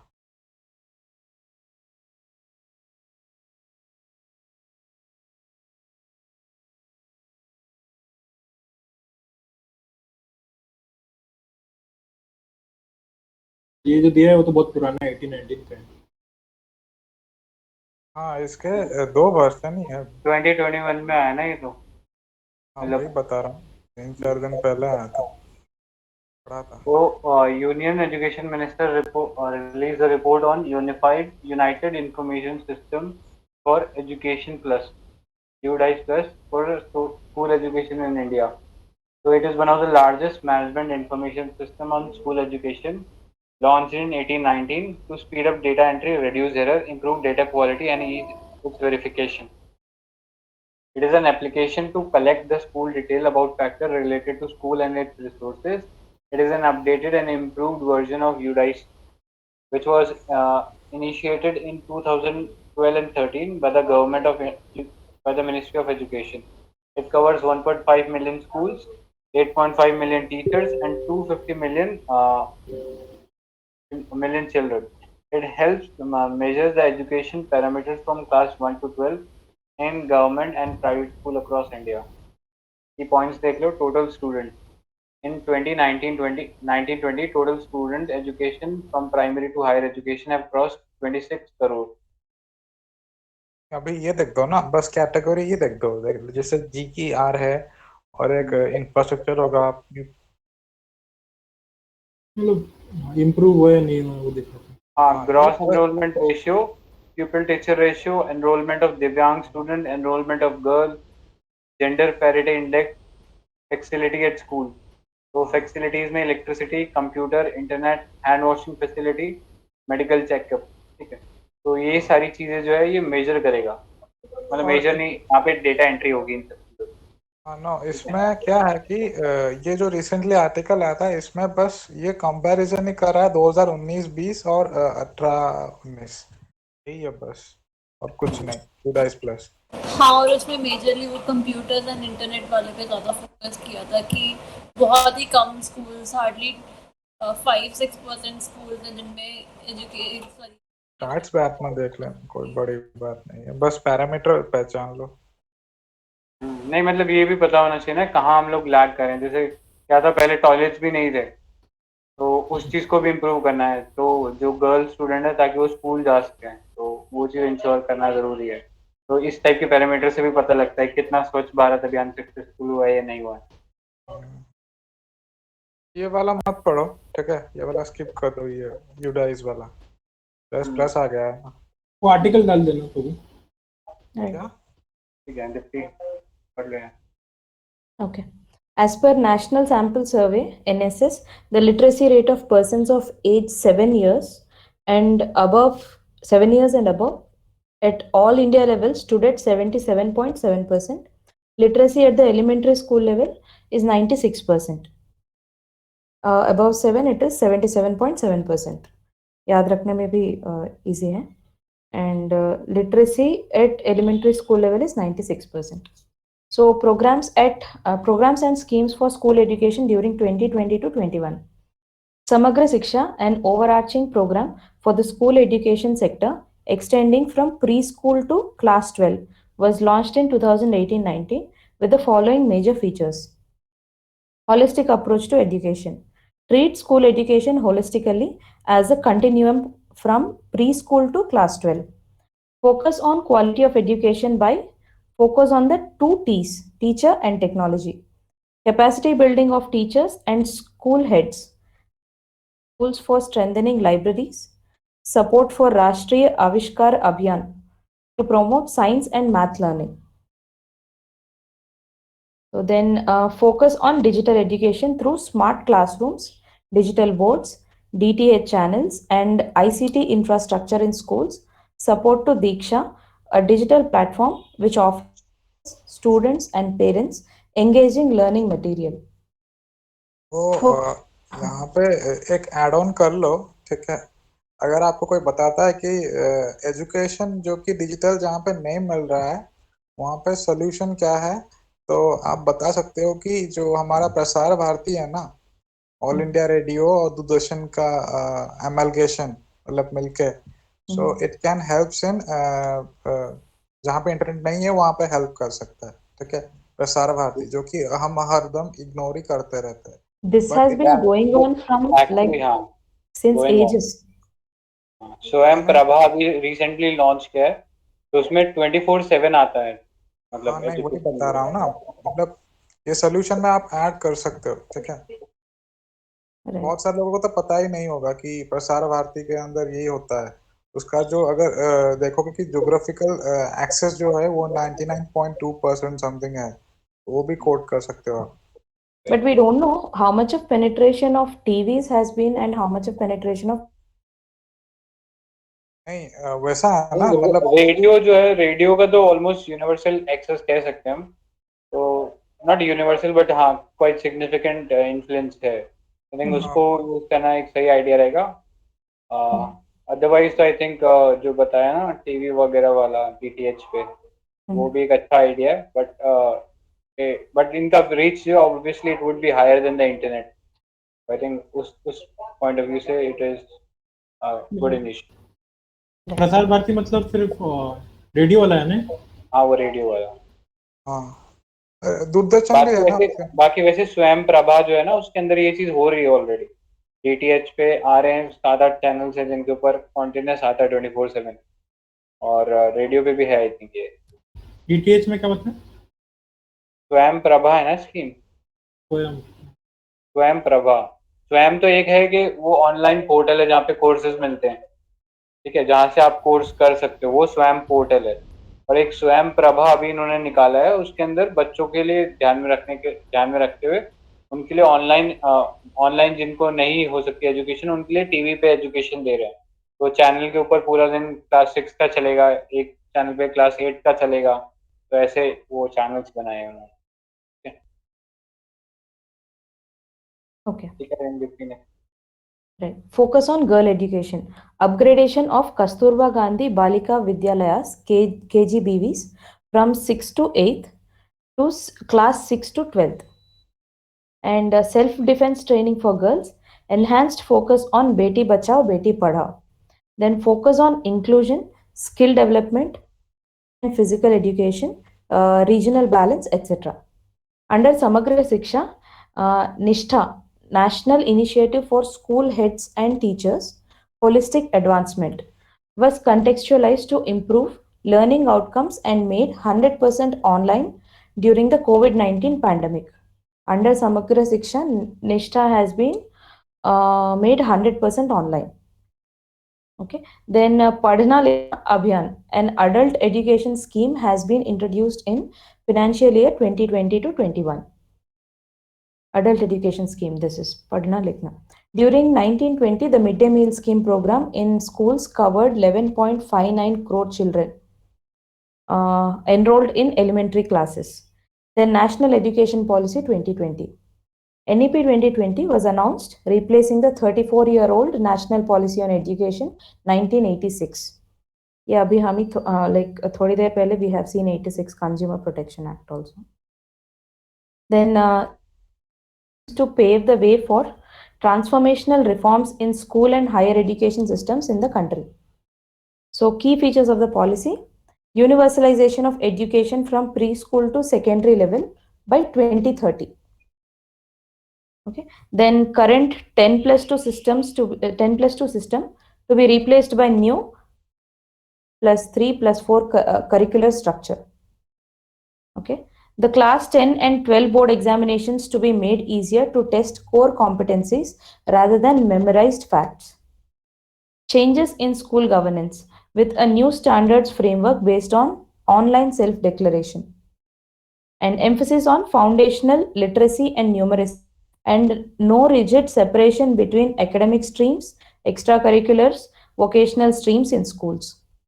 Teaching up to at least grade 5 to be in mother tongue or regional language wherever possible. Assessment reforms tracking student progress.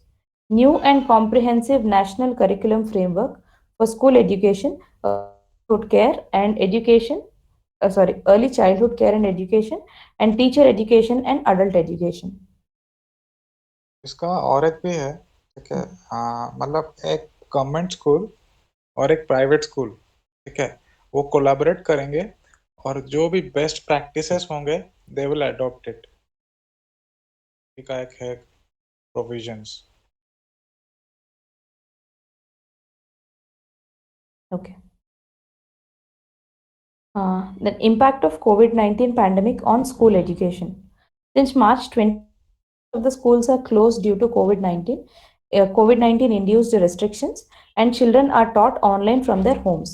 As per Annual Status of Education Report ASER 2020, percentage of enrolled children from government and private schools owning a smartphone increased enormously from 36.5% in 2018 to 61.8% in 2020 in rural India. So ASR 2020 says percentage of enrolled children from government and private schools owning a smartphone increased enormously. That is from 36% to 61.8%. Then annual status of education report कौन निकालता है?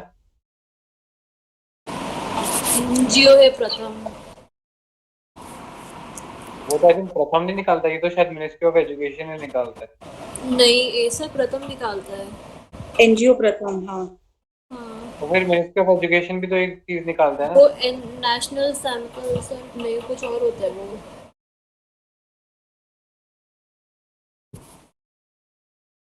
Acer तो पक्का प्रथम है। हाँ, NGO प्रथम ही है। फिर एक उसका भी बताना यार, क्या निकालता है वो?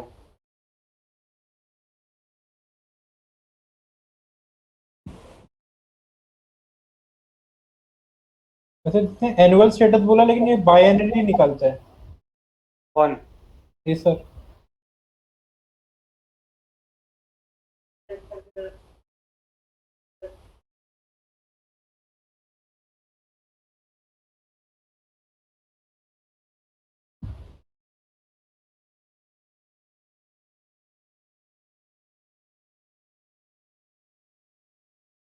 और ये बेसिकली रूरल एजुकेशन का रहता है क्या, अर्बन का नहीं रहता क्या? दोनों होते हैं इसमें। मेरे हिसाब से पीटी में मिल जाएगा वो, उसमें दोनों दिए, एसर भी दिया और वो जो गवर्नमेंट वाला करती है उसका। पीटी में, हाँ ये पीटी में शायद होगा प्रॉपर्ली। मतलब ये दृष्टि वाले में दिया है, it's a nation wide survey of rural education and learning outcome in terms of reading and arithmetic skill conducted by NGO प्रथम फॉर द लास्ट 15 ईयर्स। तो रूरल ही निकालता है क्या, मतलब एक बार चेक तो पता है ना, अर्बन है ना, मतलब कंफर्म। अर्बन यार वैसे इसमें लिखा तो नहीं है कहीं पे भी। आई कैन कंट्रोल कर लेता हूँ। अर्बन शब्द का इस्तेमाल ही नहीं हुआ इसमें, तो रूरल ही हुआ है। आई थिंक शायद और रूरल का ही होगा। बाकी एक बार देख लेंगे इसको बाद में। आई थिंक रूरल का ही है, बाकी देख लेंगे। अर्बन का कौन निकालता है? अर्बन का फिर मैं वो, मेरे ख्याल से वही मिनिस्ट्री ऑफ एजुकेशन का भी एक सर्वे है, उसका नाम नहीं याद आ रहा, उसका देख देखना लेंगे। पड़ेगा। ठीक है आदित्य, सॉरी शिक्षा Okay. पर sorry। Initiatives for school-going students during COVID-19 pandemic. PM E-Vidya, announced for school and higher education under the Atmanirbhar Bharat, is a comprehensive initiative to unify all efforts to digital or online or on-air education to enable multi-mode and equitable access to education. It has 4 components. This is PM E-Vidya under Atmanirbhar Bharat program. Then that is One Nation, One Digital Education Infrastructure. Under this component, all states or UTs have the free access to a single digital infrastructure, that is Diksha. Also, Vidyadan portal was launched on Diksha to allow contribution of e-learning resources by educational bodies, private bodies, individual experts. This is under Diksha, there is Vidyadan portal in which all education bodies, private bodies, and individual experts can share their knowledge, contribute their e-learning sources. One class, one TV channel through Swayam Prabha TV channels, that is 12 channels devoted to telecast high quality education programs. Okay. Swayam Prabha. Then extensive use of radio, community radio and podcast. It's example, Siksha Vani podcast, Jnan Vani FM radio station, Siksha Vani and Jnan Vani. For the differently abled, DTH channel in sign language, study material developed in digitally accessible information system, DAISY, and in sign language. Okay, then Swayam MOOCs, massive open online course on Swayam portal. 5 crore students are enrolled under Swayam MOOCs. Funding support for digital initiative, fund allocation to states or UTs to promote online learning through digital initiatives, online teacher training, etc. Funding support for digital initiative. The National Repository of Open Education Resource, NROER, Open Storehouse of E-Content. That is National Repository of Open Education Resources. Then Pragyata Guidelines on Digital Education was developed with a focus on online or blended digital education. Blended or digital education. Then Manodarpan Initiative for Psychosocial. Okay. Manodarpan Initiative for Psychosocial Support for strengthening and empowering human capital to increase productivity and efficiency through reforms. Sorry, मैं psycho पे रुक गई हूँ. मनोदर्पण आगे पढ़ लूंगा मैं। Sorry. ठीक है पढ़ लो। हाँ. Initiative for psychosocial support for strengthening and empowering the human capital to increase productivity and efficiency through reforms and initiatives in the education sector. ये क्या है मनोदर्पण? ये बेसिकली वो बच्चे डिप्रेशन वगैरह में ना चले जाए उस Okay. चीज को, तो इसका साइकोलॉजिकल या जो मेंटल बैलेंस है वो सही जगह पे रहे, Right. इसके लिए मन Right. आई थिंक नीमहंस का है ना ये इनिशिएटिव। नीमांस का वो जो government of India. Right. Specially Covid के लिए आया है या पहले से था? आई थिंक अभी लॉन्च किया है, कोविड के टाइम था। निमहंस ये दिल्ली में है ना? करवाओ, ये कम हो रहा है बैटरी, क्या? चार्ज करवाओ, बैटरी और नहीं है। अच्छा ठीक Okay. Then मैं पढ़ लेता हूँ, okay. आप रेस्ट ले लो। Though there is an improvement in the proportion of skilled people, the level of skill acquirement remained low. Only 2.4% of the workforce of age 15 to 59 years have received formal vocational training, and another 8.9% of the workforce received training through informal sources. तो यहाँ बता रहा है policy reforms under skill development initiatives. तो पहला है Unified Skill Regulator, National Council for Vocational Education and Training. Under this, regulatory capacity is being continuously strengthened through various standardization process, regulatory systems, then आता है human resources. Then आता है प्रधानमंत्री कौशल विकास योजना 3.0. It is its first phase target to skill 8 lakh candidates including migrants. Other features include bottom-up approach for identification and mapping of job roles, vocational courses in the schools. District skill committees will be the focal point for implementation. Then आता है quality enhancement. ये है grading of Industrial Training Institute (ITI) to improve their quality and transparency. Then fourth वाला आता है integration of vocational and formal education at school and higher education. NEP वाला है शायद, offering vocational courses in schools and equal weightage to vocational courses for admission in undergraduate course. Hub and spoke model being piloted in an ITI, becoming a hub for providing vocational education and training.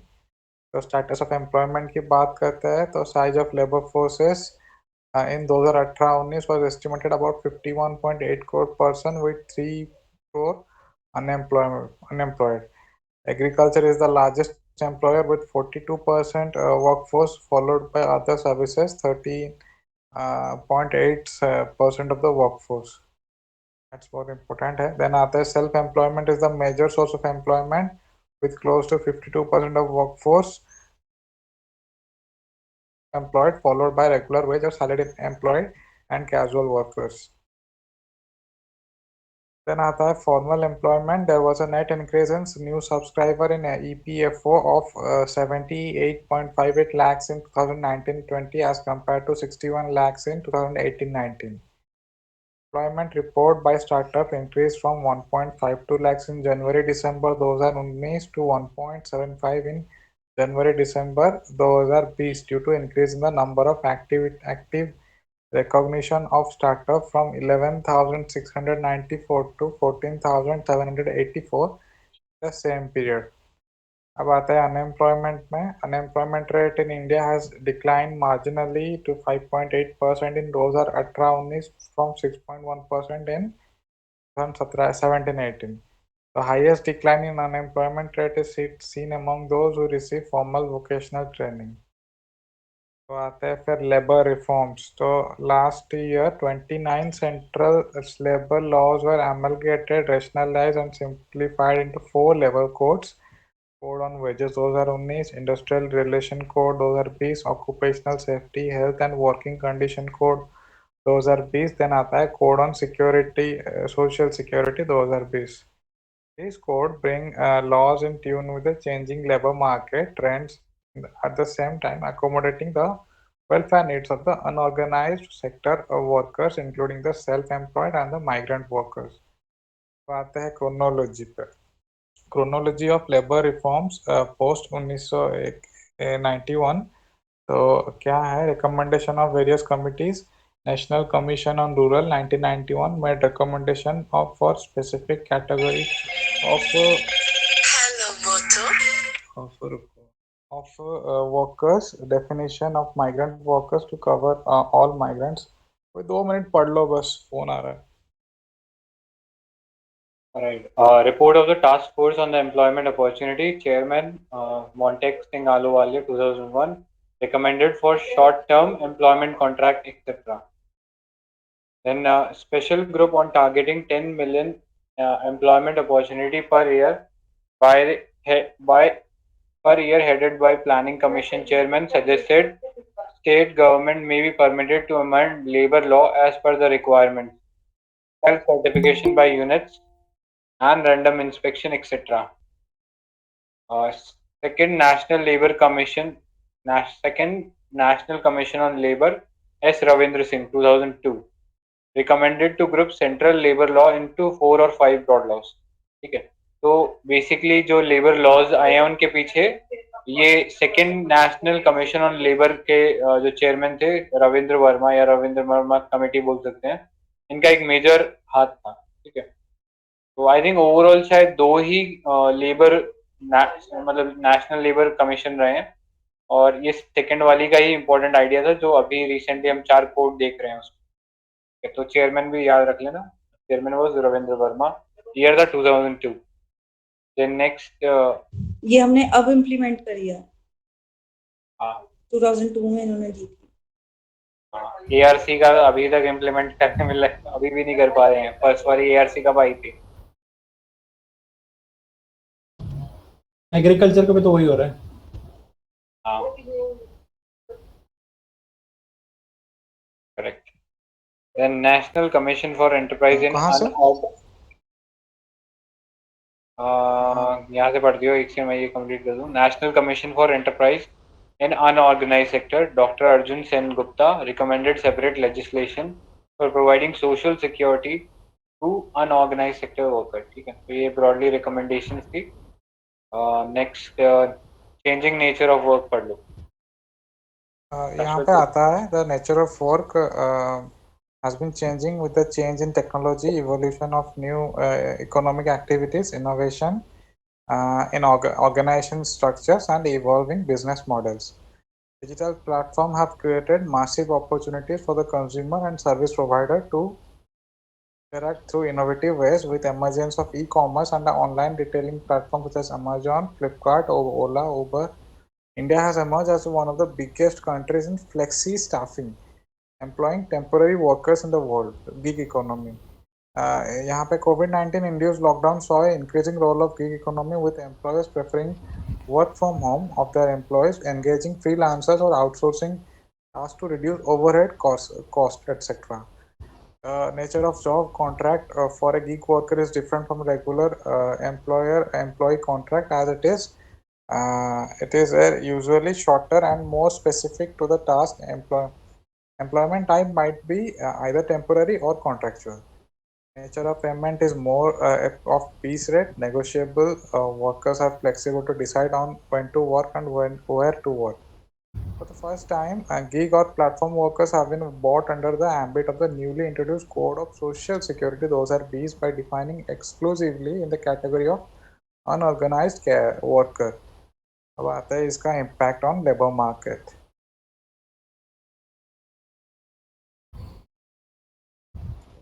क्या है? COVID-19 has exposed the vulnerability of urban casual workers, who accounts for 11.2% of the urban workforce, with significant proportion of them being migrants. Limited data on interstate migration and employment in informal sectors made it difficult to figure the number of migrants who lost the jobs and accommodation during the pandemic and returned home.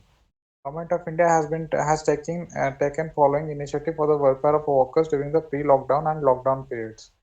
Atmanirbhar Rozgar Yojana is a component of Atmanirbhar Bharat 3.0, which proposes to pay entire employees and employers contribution 12% of each for 24% of the wages towards EPF in respect of new employees in establishing employing up to 1,000 employees for defined period.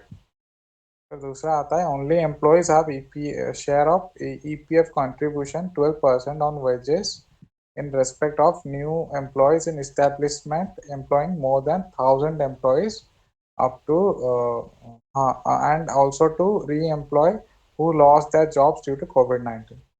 फिर आता है प्रधानमंत्री रोजगार प्रोत्साहन योजना launched in 2016 under the government government was paying 8.33% increase to 12% of the employee EPS contribution for all sector in respect of new employees. Data suggests that formalization of worker in eligible enterprises has any incentive under the Pradhan Mantri Rozgar Protsahan Yojana. आता है प्रधानमंत्री गरीब Kalyan Yojana financial assistance was given to building and other construction worker BOCW from the funds collected under the BOCW cess. आता है श्रमिक special trains. Indian Railways operated special train to facilitate migrant laborer and stranded passenger. The train facilitated about 63.19 lakh migrant workers to reach their destination between 1st May 2020 to 31st August 2020. The gender dimension of employment. Labor participation, force participation rate of females in the productive age 15 से 59 was 26.5% in 2018-19 as compared to 80% for males. While 54% of the urban women were employed in the regular wage category, about 59.6% of the rural females were self-employed and 39% among them were helpers in household enterprises. Then आता है low female LFPR is attributed to high participation of women in domestic duties, that is 55.7% in rural areas and 59.1% in urban areas. As per NSO's time use survey, time spent on employment related to activities by female member is 127 minutes slower than male.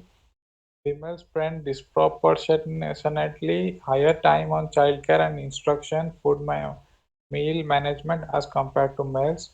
Unpaid domestic and caregiving services provided by women are not influenced by their level of education. Women in the workforce should shoulder the responsibility of domestic activities as well as paid work, which leaves them with less time to spend on employment-related activities.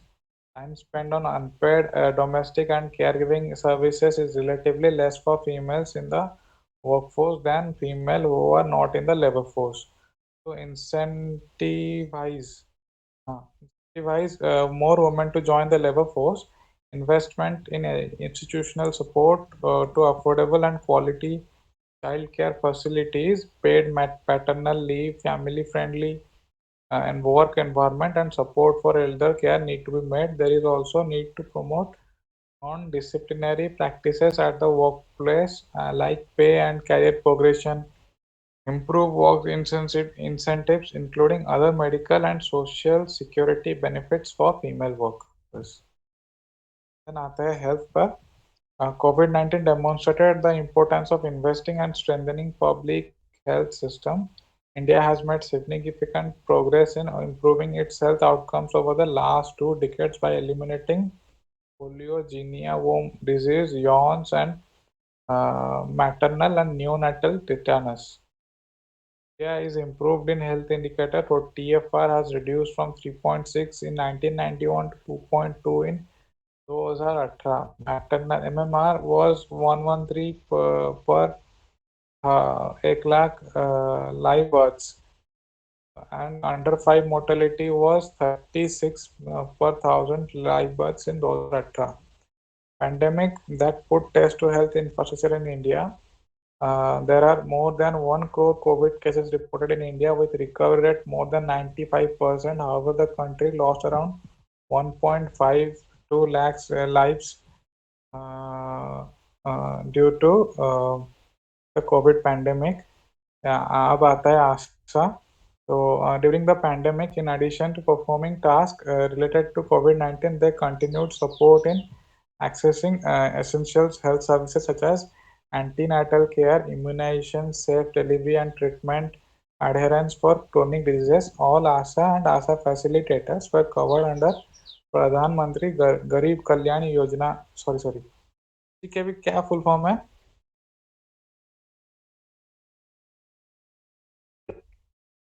गरीब कल्याण नहीं है क्या?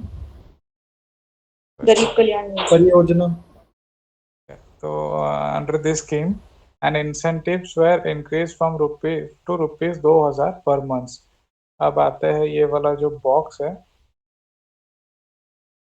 achievements in fighting against COVID-19. Government has assessed and ensured the availability of the essential medicines, hand sanitizer, as well as protective equipment, including masks, PPE kits.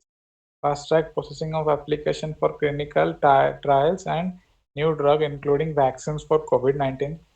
Fit Health Worker campaign was launched at Ayushman Bharat Health and Wellness Center to enable the screening and early detection of non-communicable disease in the frontline health workers. Then आता है PMGKP insurance scheme for health workers fighting COVID-19 was announced, which provides an insurance cover of rupees 50 lakh to healthcare providers, including community health workers who may have to be in direct contact and care of COVID-19 patient and therefore at risk of being infected. COVID-19 vaccine, world's largest COVID-19 immunization program, commenced in 2021 to two indigenously manufactured vaccine, Covishield and Covaxin. Based on the human principle, about 3 crore people, mainly frontline workers, have been offered the vaccine in the first round, while about 30 crore, including elderly people with serious comorbidities, will be vaccinated in the second round. The vaccination exercise is underpinned by the principle of people's participation, Jan Bhagidari, utilizing experience of elections, booth strategy, and universal immunization program. CoWIN software has been developed for real-time information and of vaccine stocks, their storage temperature, and the individualized tracking of beneficiaries of the COVID-19 vaccine. Call it, please. Then आता है child health outcomes. National family health survey 5 2019-20 significantly improved in the institutional birth and selected state. Infant mortality rate and under 5 mortality rate have declined in most of the selected states as compared to National Family Health Survey 4. However, interstate difference in mortality rate remains quite large. To address the problem of malnutrition in the country, Anganwadi services, Pradhan Mantri Matru Vandana Yojana scheme for adolescent under the umbrella ICDA scheme, PM overreaching scheme for holistic nutrition Poshan Abhiyan were launched. Then आता है Ayush. About 12,500 health wellness centers were being to be set up through National Ayush Mission. Then आता है water and sanitation, Swachh Bharat Mission Gramin. तो यहाँ पे under this scheme, rural sanitation coverage has increased from 39% in 2014 to 100% in 2019, with more than 10 crores toilet built. SEP study 2020 states that 91% of the women reported that they have been able to save up to an hour and don't have to travel up to a kilometer for defecation after the construction of the toilets. Based on the success of this scheme, phase 2 of this scheme from 2021 to 2025 will be implemented, focusing on open defecation free ODF, sustainable and solid and liquid waste management, etc. Further, Prime Minister Garib Kalyan Rozgar Abhiyan was launched for creating sanitary infrastructure creation in order to have better and safe hygiene and sanitary practices during COVID-19. आता है जल जीवन mission. In August 2019, about 17% of the rural household had tap water.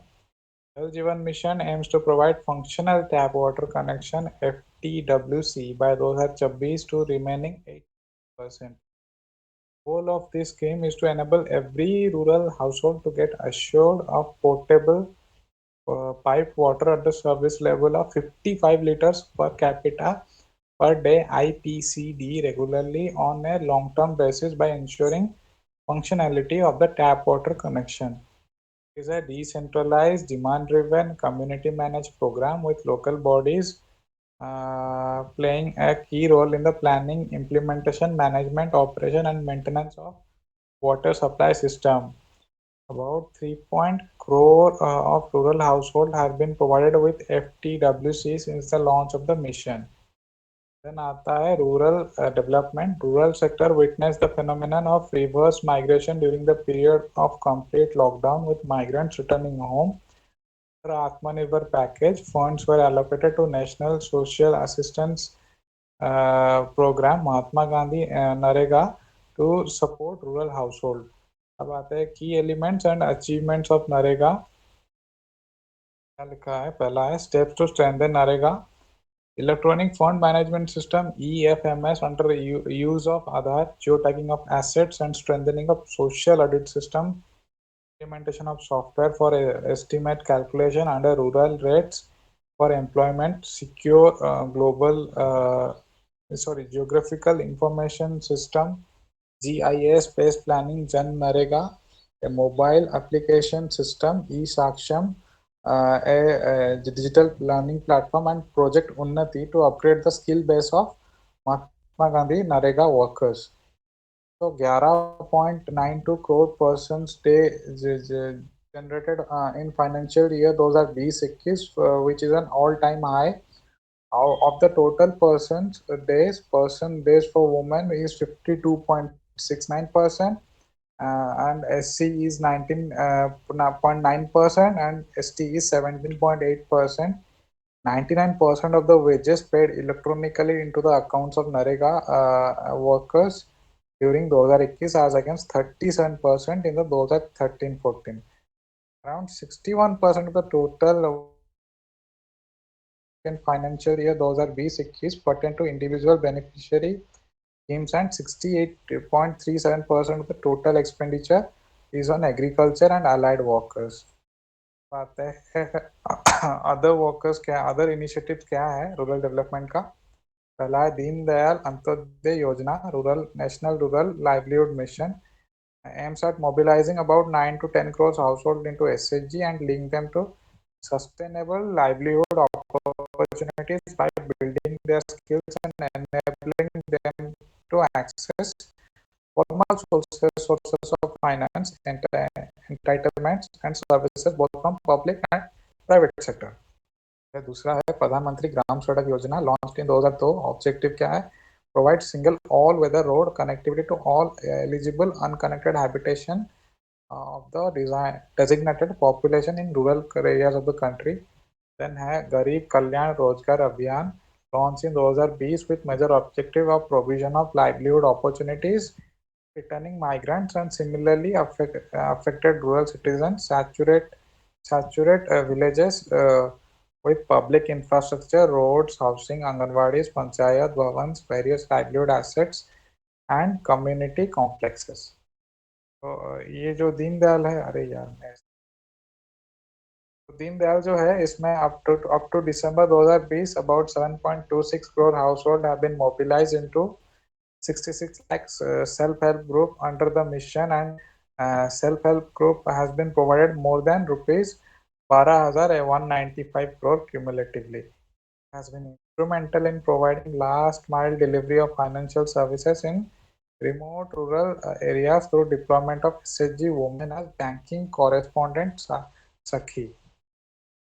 ये दूसरे में क्या है, more than ये जो था ना all road वाला ग्राम सड़क योजना, तो more than 6.644 have been constructed so far under the scheme.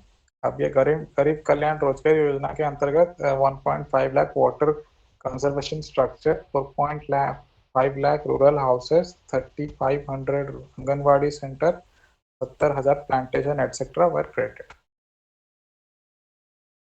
अब आते हैं यहाँ पे कंक्लूजन.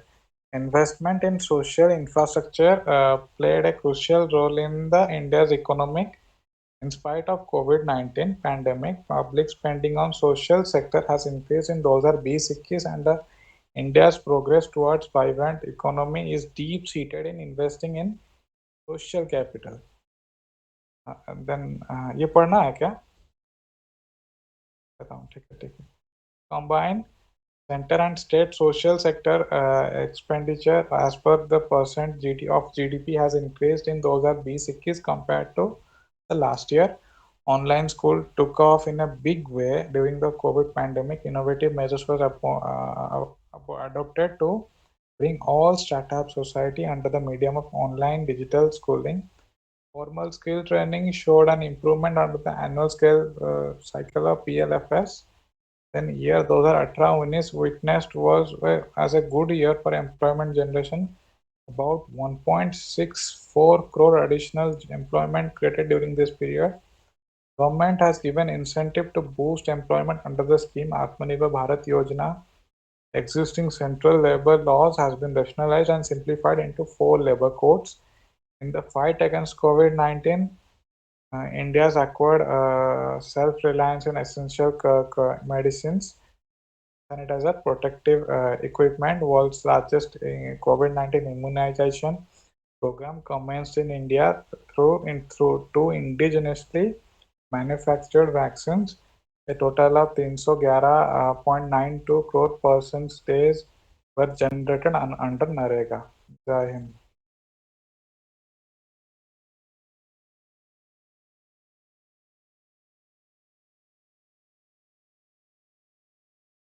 थोड़ा समराइज नहीं करना है क्या, डायरेक्ट क्वेश्चन ही करना है क्या? हाँ क्वेश्चन ही करते हैं. 4 मिनट बाद. समटाइम्स बहुत हो गया आई थिंक. सीधा क्वेश्चन करते हैं अब. So with reference to Samagra Shiksha program, which of the following statement is not correct? It is an overarching program for school education sector extending from preschool to class 10. 12th है ना? सही है क्या? 12th. 12th है, correct. तो मतलब ये वाला false हो गया. 2. It aims to digitize education through smart classrooms, ICT infrastructure, ये भी है. It seeks to upgrade Kasturba Gandhi Balika Vidyalaya KGBVs from class 6 to 8 to class 6 to 12. I think ये भी हमने पढ़ा था. और फिर D, it focuses on capacity building of teachers and school heads. इसके अंदर प्रोग्राम का क्या नाम था? ये स्पेसिफिक इसके लिए प्रोग्राम है, D के लिए. निष्ठा. Correct, Nishta. Then next, which of the following are the key provisions of? So first is universalization of education from preschool to secondary school level by 2030. ये बताओ. करेक्ट. यूनिवर्सलाइजेशन तो है, लेकिन सेकेंडरी मतलब कहाँ तक बोलना है इनको? 12th तक ही बोल रहे हैं. गलत है ना? सेकेंडरी सही है ना? सही है. Then teaching up to at least grade 5 to be in mother tongue regional language wherever possible. Correct. अरे ये थर्ड वाला गलत है. 7 प्लस और वाले का फिर सही बता के उठना है. 5 प्लस 3 प्लस 3 ना. ठीक है. 533. तो 533. भगवान. तो 1 2 सही है इसमें, तो ऑप्शन ए हो जाएगा. Then next is which of the following initiative facilitated online education for students during the COVID-19 2020? Manodarpan, PM या स्वयं मॉक. सभी है क्या? ऑल. सभी है ना? सारे ही है. ऑल के मनोदर्पण तो नहीं है ना. साइकोलॉजिकल नहीं था, वो तो साइकोलॉजिकल psychosocial. नीड्स के लिए था.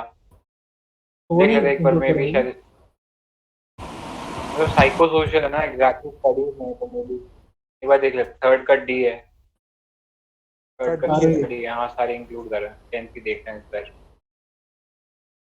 वाला क्वेश्चन छोड़ के सारे हैं, ठीक है.